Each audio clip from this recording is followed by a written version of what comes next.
Vamos a leer juntos la palabra en Hechos capítulo 9, versículos 1 al 9.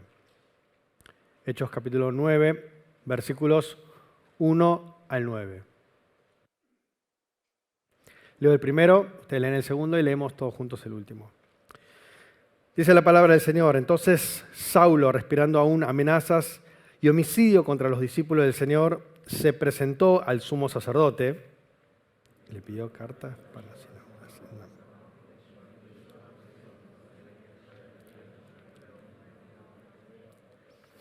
Mientras iba de viaje, llegando cerca de Damasco, aconteció que de repente que le rodeó un resplandor de luz desde el cielo.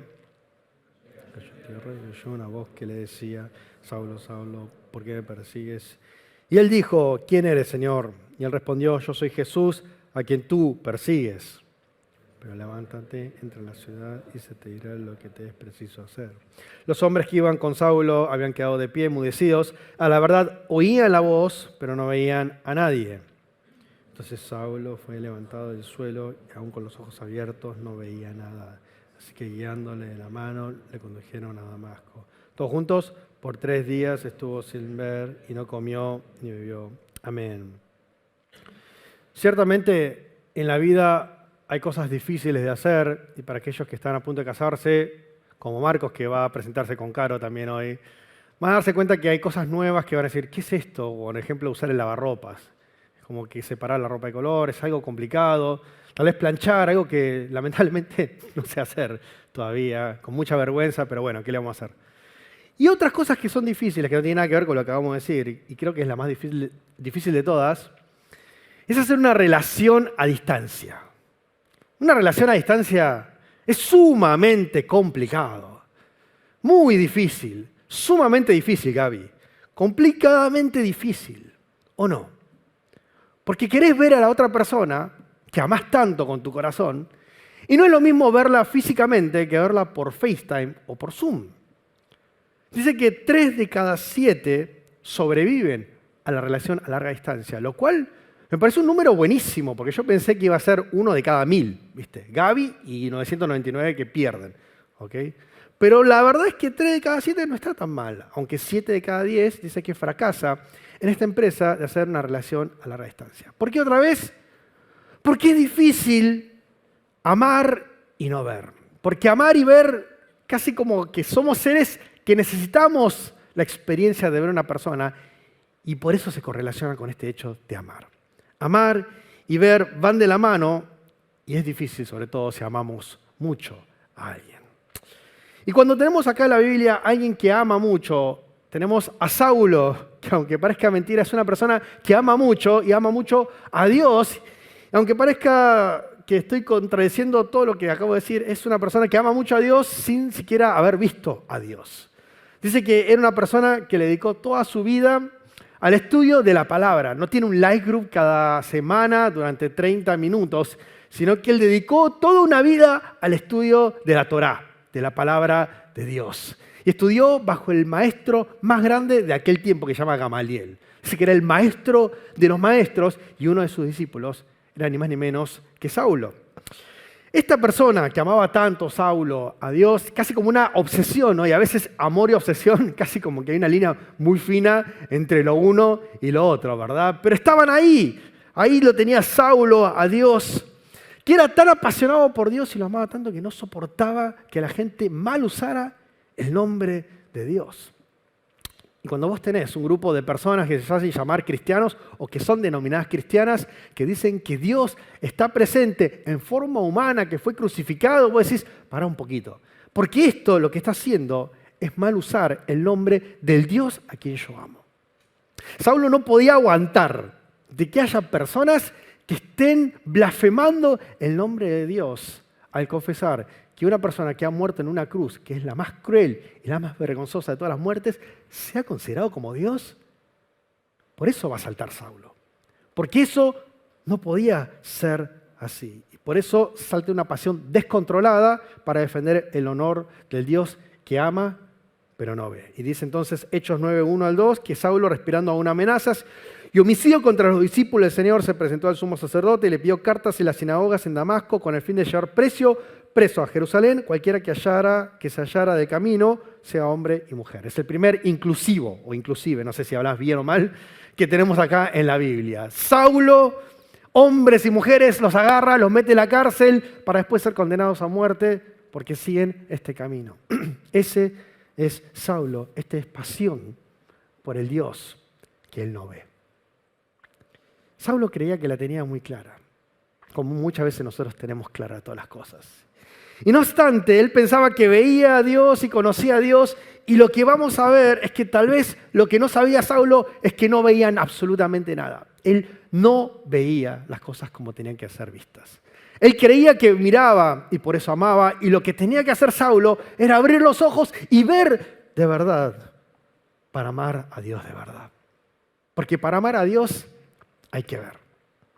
Y cuando hablamos de ver, significa abrir los ojos para ver a un Dios vivo. Lo que aprendería Saulo es que hay que abrir los ojos para poder ver a un Dios vivo.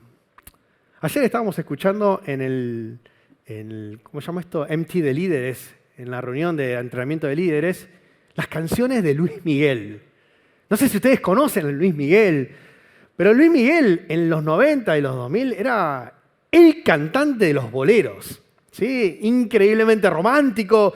Estaba Luis Miguel y cuando salían las canciones como que te ponías a contar sus canciones al lado de las canciones de Alejandro Sanz. Por eso estamos tan mal como sociedad, porque hacemos esas cosas. Y en ese momento Luis Miguel era todo. Y ustedes no saben si escucharon el rumor, pero se dice que Luis Miguel, que ahora va a venir en febrero, en realidad está muerto. ¿Escucharon ese rumor? Dice que hay un rumor que Luis Miguel tuvo un accidente en el 92 y que Luis Miguel, lejos de recuperarse, se murió en ese momento. Y lo que tenemos ahora, el que sacó todos los temas después del 92, es un Luis Miguel copia, es un doble, que es un genio, porque todos los temas que conocemos vienen de la copia, ¿no? Escuché en la radio que dice una tarotista que cada vez que tira las cartas dice que Luis Miguel le sale que está muerto. Seguramente a la tarotista le salió que Corea va a salir campeón también del mundo, pero bueno, eso es otro tema. Pero Luis Miguel, ¿está muerto o está vivo?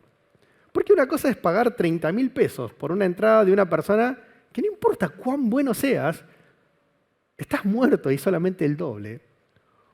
O si Luis Miguel esté vivo. Es totalmente diferente la situación. Para Saulo, para él no había dudas. Jesús estaba muerto. Para Saulo estaba muerto. Saulo tenía muy clara esta idea. Jesús está muerto y vivía como si Jesús estuviese muerto. Saulo estaba tan seguro de que Jesús estaba muerto que creía que todos estos sectarios que están acá en la iglesia de Betel son todos unos blasfemos que creen que está vivo un Dios que en realidad está muerto y por eso tiene que venir a perseguirnos y meterse en medio de nosotros para llevarnos a la cárcel. Porque Jesús está muerto. De hecho, Saulo fue parte de la comisión directiva probablemente de aquellos que agarraron y condenaron a Esteban, uno de los 7 diáconos, para morir apedreados. ¿Por qué? Porque eso es lo que se tiene que hacer. Si están adorando un Dios muerto. Si Jesús está muerto, nosotros somos blasfemos. Y no obstante, vemos que cambian las cosas cuando en el versículo 4 y 5, camino a Damasco, unos 135 millas, 135 millas o 200 kilómetros, cuando estaba yendo de Jerusalén a Damasco, dice el versículo 4 que se le apareció un resplandor de luz que lo hizo caer al piso y cayó en tierra y oyó una voz que le decía, Saulo, Saulo, ¿por qué me persigues? Y la voz le dice, y Saulo le dice, ¿quién eres, Señor? Y él respondió, yo soy Jesús, a quien tú persigues. De repente hay un cambio de paradigma porque el que estaba muerto se te aparece delante tuyo. Y vos como judío piadoso, como era fariseo Saulo, él sabe que Dios se puede aparecer en una luz resplandeciente o en un torbellino, porque Dios sí aparece de esa manera en el Antiguo Testamento muchas veces. Pero acá lo tenemos a Jesús, que no solamente es Dios, sino que Jesús es el que le dice, yo soy el Dios que vos estás persiguiendo. Vos pensabas que yo estaba muerto y estoy enfrente tuyo hablándote. Y de repente Saulo tiene que abrir los ojos para ver al Dios que él pensó que estaba muerto, y no obstante está vivo. Y esto es lo menos que podría esperar Saulo que le pasara. Saulo otra vez podía esperar de que en ese momento apareciera, sí, Jehová, Yahvé, como le apareció a Abraham en una zarza, pero no Jesús que estaba vivo. Saulo podía esperar que en ese lugar, como le sucede a Felipe en el capítulo 8, desapareciera de repente y apareciera en Damasco de un día para otro como si fuese Goku, que hace la transformación y aparece de un lugar a otro. Podía suceder eso porque está en la Biblia, capítulo 8 de Hechos, léalo. Pero no que Jesús estuviese vivo. Saulo podía esperar que en el siglo I después de Cristo, en el año 30, esté caminando por el desierto, aparece el Uber, dice, escúchame Saulo, pediste un Cabify, y se sube al Cabify y se va para Damasco, y lo que tardaría horas y días en llegar, llegará horas. Eso podía esperar Saulo, pero no ver a Jesús. Porque esto es lo que menos está esperando Saulo de ver, que Jesús, el que él estaba persiguiendo, estaba vivo. Dice que hace poco salió un chino de 84 años. Parece que estaba aburrido de su vida, se le murió la esposa, no sabía qué hacer con su plata, pagó $3.000 y organizó su propio funeral. ¿Escucharon esa? ¿Sí? Bizarrísimo, ¿viste? Pero hay un poco de morbo en donde, a ver si la gente viene a mi funeral. Bueno, hay un poco de eso. Bueno, él tiene la plata y organizó todo su funeral. Y literalmente vos ves en el video de YouTube cómo lo llevan al cuerpo. Él está vivo. Y como que él mueve las piernas mientras lo están llevando, que es un burlón encima. Entonces vos ves que hace todo eso y después aparece y se levanta, porque no estás muerto. Dice, ¿por qué una persona haría esto? Porque otra vez la reacción de una persona cuando vos estás viva o una reacción de una persona cuando vos estás muerta es completamente diferente. Cuando una persona está viva vos te portás de una manera y cuando una persona está muerta te portás tal vez de otra manera. Si nosotros vivimos como Jesús estuviese muerto, vivimos de una manera. Pero si nosotros vimos al Cristo crucificado y resucitado, por lo cual está vivo, deberíamos vivir de otra manera. Acá hay un cambio totalmente diferente en nuestras vidas. Porque si vivimos que Jesús no está vivo en este momento, pobre de nuestras vidas que estaríamos completamente inmersos en una desesperanza, en donde no tenemos un Dios a quien acudir, pero también al mismo tiempo viviría sin ningún temor de que hay un castigo eterno, porque está muerto Jesús. No necesito tener temor de mis pecados o de mi vida floja espiritual, porque Jesús está muerto. Y eso es cuando nosotros vivimos de esa manera, como si Jesús estuviese muerto.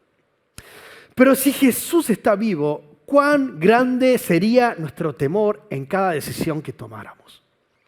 Porque si Jesús realmente está vivo, entonces no podemos tomar a la ligera el pecado, porque Jesús ciertamente está presente en este lugar y en mi vida.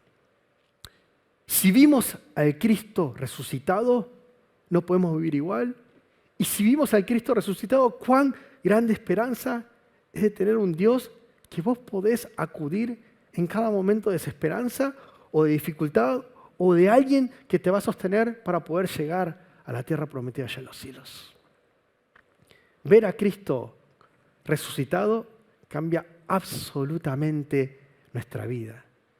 Y nos preguntamos si hemos visto nosotros, si nuestros ojos han visto al Cristo resucitado. Lo segundo que vemos entonces es que no solo Saulo ve al Jesucristo vivo, sino que tiene que verse a él muerto y la necesidad de que alguien intervenga en su vida. Porque lo segundo que tenemos que hacer es abrir los ojos para ver la profunda necesidad de que la intromisión divina cambie el rumbo de nuestra existencia y nuestro destino. Yo como hijo, no sé si soy bueno o soy malo. Mamá, si me estás viendo, no sé si soy bueno o soy malo. Pero algo que hice bien una vez es salvarle la vida a mi mamá. Estamos caminando por Cuenca al 3200. ¿Saben dónde están ahí? Villa del Parque. Ahí las vías no son de 2, son de 4. ¿Ok? Y cuando estaba caminando, me acuerdo que tenía 10, 11 años, y estaba caminando con mi mamá, y de repente empezó a caminar y veo que está distraída, y yo veía que venía el tren a toda velocidad, y como que mi mamá no reaccionaba. Y viste que en ese momento te podés frizar y no saber qué hacer, pero en ese momento, como veía que no paraba, empezamos a cruzar, le digo, pará, le digo, ¿qué hace? Y de repente se para mi mamá y pasa el tren. Y en ese momento me dice, casi me muero. Casi me muero. Estuvo así, pasó al lado nuestro. Pero, Arturo, el Salvador, le extendió la mano y le dijo, ¡pará! Vieja querida. Y le salvé la vida en una intervención, en intromisión providencial. Saulo fue intervenido por Dios. Saulo necesitaba una intervención urgente de parte de Dios, porque como le pasa a muchos de los que estamos acá presentes, caminamos en la vida sin siquiera ser conscientes de la necesidad de que necesitamos a Dios. No somos conscientes de eso y necesitamos que venga Dios e intervenga en nuestras almas. Y fíjate la historia que leemos recién. ¿Cuánto es intervenido Saúl en esta parte? Pasivamente receptor de la gracia de Dios. Dice que en el versículo 4, una voz le decía a Saulo, Saulo, ¿por qué me persigues? Esta es la historia de Saulo, de cómo Saulo pasa de muerte a vida. Y no obstante, interesante, es que Saulo no habla. Solamente unos pocos renglones que dice, ¿quién eres, Señor? Y después no habla más. El que habla acá es Jesús. Después tenemos en el versículo 6, Jesús va y dice, levántate, entra a la ciudad y se te dirá lo que te es preciso hacer. Cállate la boca, Saulo. Levántate y te vas a ir a la ciudad y vas a hacer ahora lo que yo quiero. Y el gran Saulo de repente es como que es alguien que no tiene autoridad y tiene que hacer lo que le dijo la voz, que es el Cristo resucitado. Después dice el versículo 8, entonces Saulo fue levantado del suelo. No se podía levantar a sí mismo. ¿Cuán inútil sos que no te puedes levantar? Yo pensaba, hasta que ayer, cuando estaba haciendo rapel, hice un movimiento de canchero, me caí y me salvó Gaby y José, y me levantaron entre dos. No me podía levantar, casi me muero en el rapel. Pero me levantaron del suelo los dos salvadores. La intervención divina de Gaby, la intervención divina de José. No me podía levantar. Y fue levantado, dice el verbo, en pasivo. Y después dice acá en el versículo 8 también, así que guiándole de la mano, lo condujeron a Damasco. ¿Sabes hace cuánto que no me agarra mi mamá de la mano y me lleva? Por ahí mi esposa hace eso. A ver, vení, tonto. Como que me lleva, ¿viste? Pero ¿hace cuánto no me llevan de la mano hacia un lugar como si fuese un niño pequeño? Porque te da vergüenza, porque somos seres independientes, seres lo suficientemente grandes como para poder levantarme por mi propia fuerza y ser yo no guiado, sino ir por mis propios medios. Y no obstante, el gran Saulo es acá un inútil perrito mojado que lo tienen que agarrar de la manito para llevarlo a Damasco, porque no puede ver. Saulo está ciego. Y no solamente ciego físicamente, sino que lo que es un juicio de su ceguera espiritual. Saulo no veía absolutamente nada y necesitaba abrir los ojos, pero el principio de abrir los ojos es ver que ves que sos un inútil, Saulo, que necesitas de que yo intervenga en tu vida y que vos no hicieras absolutamente nada para que yo intervenga en tu vida. Esto es lo que está pasando acá, un pobre perrito mojado necesitado de que el Señor venga y sea Él el actor principal de la película de nuestra salvación. Porque nuestra salvación la vemos como que somos los actores nosotros principales y de repente lo que vemos acá es que el actor principal de esta película no soy yo, sino es el Cristo resucitado que me resucita a mí de la muerte hacia la vida. Él es el actor principal. Y si ustedes vieron Bastardos sin Gloria, que si no la viste lo lamento por vos, porque es una película terriblemente buena de Tarantino. Aparte de la violencia, que eso es otro tema. Pero dentro de lo que es Bastardos sin Gloria hay un actorazo, Christoph Waltz. Lo viste, ¿no?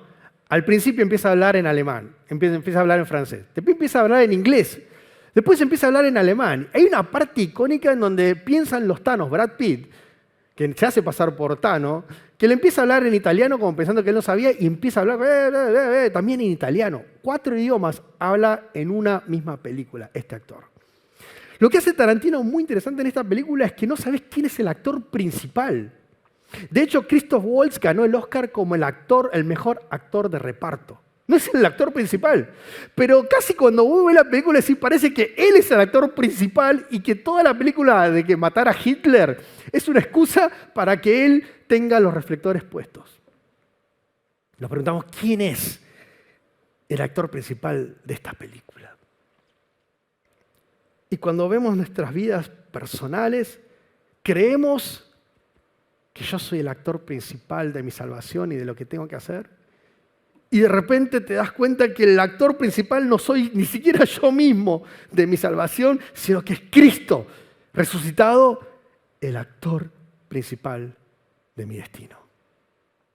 Él es el que vino y nos permite abrir los ojos para poder ver nuestra ineficiencia, incapacidad para poder ser salvos, y Él interviene divinamente en nuestro destino. Saulo era un actor secundario en su salvación, así como también nosotros somos. Enemigo de la cruz, pero designado, elegido, escogido, predestinado eternamente para ser beneficiario de las bondades de Cristo Jesús. Dice un teólogo respecto a esto que la elección que nosotros tenemos como hijos o hijas de Dios es un decreto eterno, del cual como humanos somos simplemente conscientes por medio de la fe. Y el perdón de pecado descansa únicamente en Cristo Jesús, aunque ciertamente se nos es otorgado por la fe que tenemos. La fe que tenemos, en castellano todo esto, es simplemente una conciencia de lo que ya Cristo hizo cuando nosotros pasivamente no podemos hacer absolutamente nada. Y abrir los ojos ante nuestra pasividad por lograr algo, lo cambia todo otra vez. Porque si yo puedo todo, entonces mi vida de fe va a ser así. Pero si yo reconozco que soy pasivamente, recibí esa gracia, entonces no depende de mí, sino que depende de Él, porque Él es el actor principal. Y lo que a mí me toca es vivir como actor de reparto ante la gloria que es vivir para Cristo Jesús. Somos actores de reparto, somos receptores de la intervención divina, y el hecho de poder ver eso es la bendición de Dios. Déjenme terminar con esto. Dice Saulo, el tercer punto, que Saulo vería a Cristo resucitado, y a partir de ver a Cristo resucitado vivo, nos convertimos en la comunidad del Cristo vivo, del Cristo resucitado. Cuando lo veo a uno de ustedes, no digo, él es una persona que es su pensamiento, su ideología, su forma de jugar al fútbol, su físico, su altura. Puedo decir un montón de cosas y todas esas partes forman, por ejemplo, a Mati. Digo, Mati es la ideología de Mati, el cuerpo de Mati, las piernas de Mati, el pensamiento de Mati. Digo, sí y no, porque Mati es más que simplemente la suma de las partes. No es que 1 más 1 más 1 más 1 forma Mati. Mati es un ente que va más allá de la suma de las partes. ¿O no? Es así. Somos más que simplemente la suma de lo que soy. No obstante, puedo entender a Mati conociendo las partes de Mati.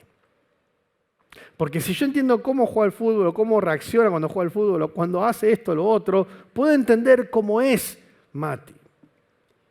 Y me pregunto que la iglesia también, pienso en la iglesia y digo, no somos más que simplemente la suma de las partes. No es que 1 más 1 más nosotros somos la iglesia. La iglesia va más allá de la suma de nosotros. Y no obstante, podemos entender qué iglesia es a partir de quiénes somos los integrantes de esa iglesia.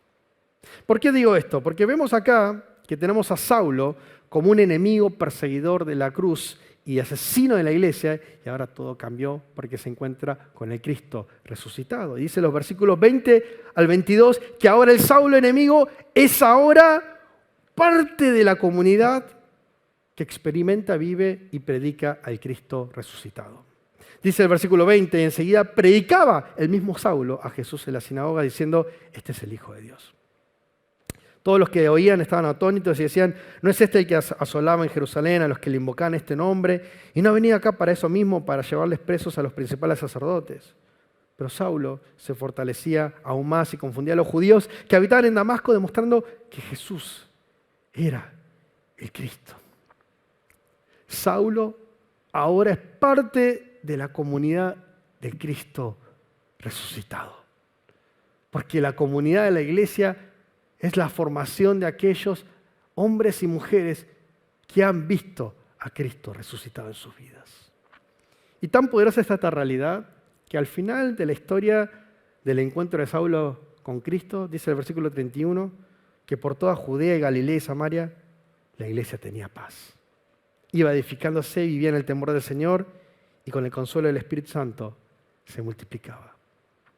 De repente la iglesia se convirtió en la casa de Saulo. Y de repente Saulo es parte de esta iglesia. Y de repente la iglesia es empoderada por las personas como Saulo que han visto, experimentado y abierto sus ojos al Cristo resucitado. La iglesia de Cristo es bendecida por la presencia del Espíritu Santo. La iglesia es empoderada a partir de miembros que se han encontrado, que han visto al Cristo resucitado y han recibido de su beneficio pasivamente. Cuando pienso en nuestra iglesia, pienso en cómo me gustaría que nos conozcan y quisiera que nos reconozcan como una comunidad de personas en donde los que estamos acá vean, ellos se encontraron con el Cristo resucitado. Él vio a Cristo resucitado. Ella tiene evidencias de que vio a Cristo resucitado y abrió sus ojos. Y cuando reconozcan quién es Betel, digan, si bien es más que simplemente una suma de personas que han visto a Cristo resucitado, puedan decir, veo una comunidad de hermanos y hermanas en Cristo que se han encontrado con el Señor y que lo han visto no muerto, sino que lo viven activamente. Esa es la alegría. Y muchos pensarán que tal vez no pertenecen a la iglesia porque no les pasan estas cosas. Sea porque seas nuevo en la iglesia o sea porque no tuviste ese abrir de ojos para poder ver la hermosura de Cristo y todo te parece todavía muy chato y muy aburrido o muy todavía que no sabes bien para qué estamos acá. Si sos esa persona y sentís que estás fuera de lugar, el mensaje que dice la palabra es: quédate en la comunidad de Cristo resucitado. Nunca abandones la comunidad de Cristo resucitado, porque es acá en donde el Señor va a intervenir para que una vez podamos, en algún momento de nuestras vidas, podamos ver que Él intervino en nuestras vidas allá en la eternidad. Y en algún momento podremos ver con nuestra fe lo que ya Él hizo antes de tiempo. Seamos una comunidad que ha visto a Cristo resucitado. Para amar hay que ver. Y ver significa ver cómo el Señor intervino en nuestras pobres vidas para poder recibir de sus beneficios. Que seamos una comunidad en donde podamos glorificar a aquel Cristo que está vivo en nuestras vidas hoy y siempre. Amén. Vamos a orar.